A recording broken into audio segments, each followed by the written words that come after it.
महाभारत का युद्ध जब कौरव और पांडवों के मध्य में हुआ, कोई साधारण युद्ध नहीं था। खून की नदियां सी बह गई, लाशों के अंबार लग गए।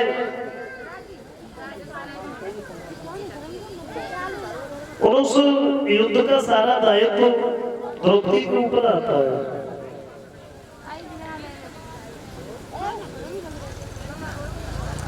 कौरव सेना के सेनापति पितामह भीष्म है, और पितामह भीष्म इतना घनघोर युद्ध करते हैं, इतना घनघोर युद्ध करते हैं कि एक दिन में 10,000 सैनिकों को अकेले मार देते। और फिर भी शाम को आके दुर्योधन लड़ता है। जवाब दिया पितामह, मेरी समझ में नहीं आता है, भाई तुम्हारे होते ही 5 पांडव क्यों नहीं मारे जाते? जब तुम 10,000 योद्धाओं को अकेले मार सकते हो, फिर ये 5 पांडव क्या है? मेरी समझ में तो इतना ही है कि युद्ध बेशक मेरी तरफ से कर रहे हो, लेकिन जीत तुम पांडवों की चाहते हो। और जो ऐसे वचन सुने तो क्रोध में आकर के पितामह भीष्म ने बड़ा घनघोर युद्ध किया। और उस युद्ध को देख करके भगवान कृष्ण तमतमाए और जवाब दिया, क्यों अर्जुन? वो पितामह तुम्हारे न जाने कितने सैनिकों का अकेले संहार कर रहे हैं, और तुम सामने पे अपने पितामह को देख रहे हो। हमें लगता है कि तुम ये युद्ध हारने वाले हो, और तुम मरने वाले सभी योद्धाओं के ऋणी हो। अगर तुम उनका ऋण मार के तुम नहीं उतारोगे, तो पितामह भीष्म का वध करके और मैं वो ऋण चुकाऊंगा।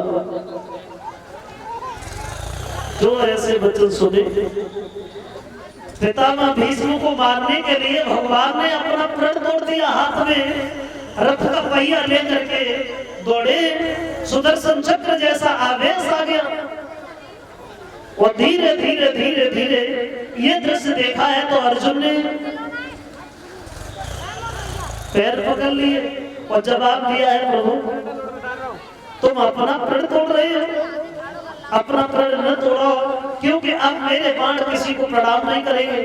मेरे बाण अब सामने ये नहीं देखेंगे कि पितामह बैठे। और अंत में ये हुआ है कि अर्जुन ने पितामह भीष्म को अपने बाणों से बाणों की सैया पर पहुंचा दिया। अब तो बाणों की सैया पे पड़े पड़े पितामह भीष्म सोच रहे हैं,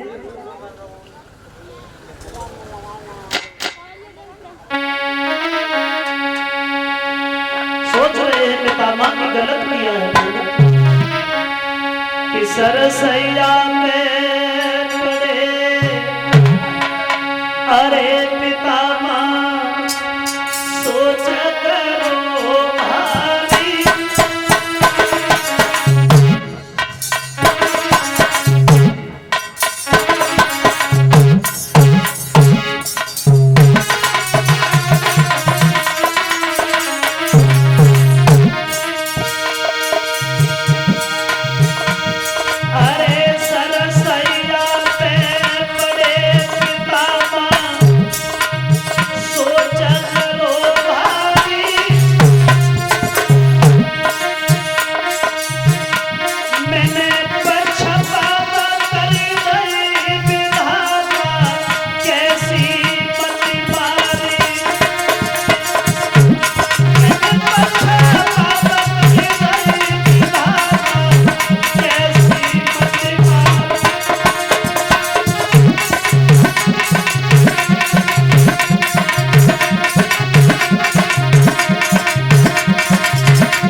मेरे लिए तो जितने कौरव थे और उतने ही पांडव थे। कौरवों की तरफ से एक तरफा युद्ध नहीं करना चाहिए था। सोच रहे हैं पितामह, अरे हमारे दोनों ही नाती, अरे हमारे दोनों ही नाती,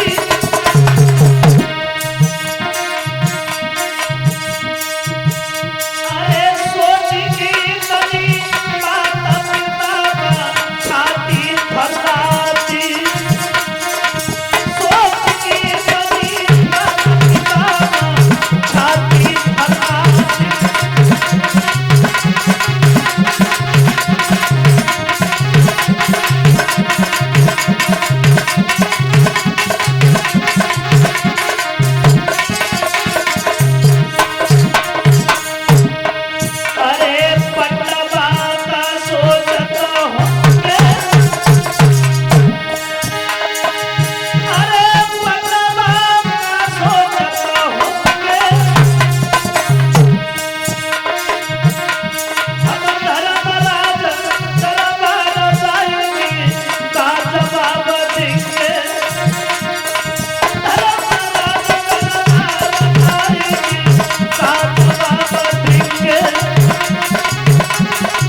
मन में सोच रहे भला गलत किया मैंने, और धीरे धीरे धीरे धीरे मेरे भैया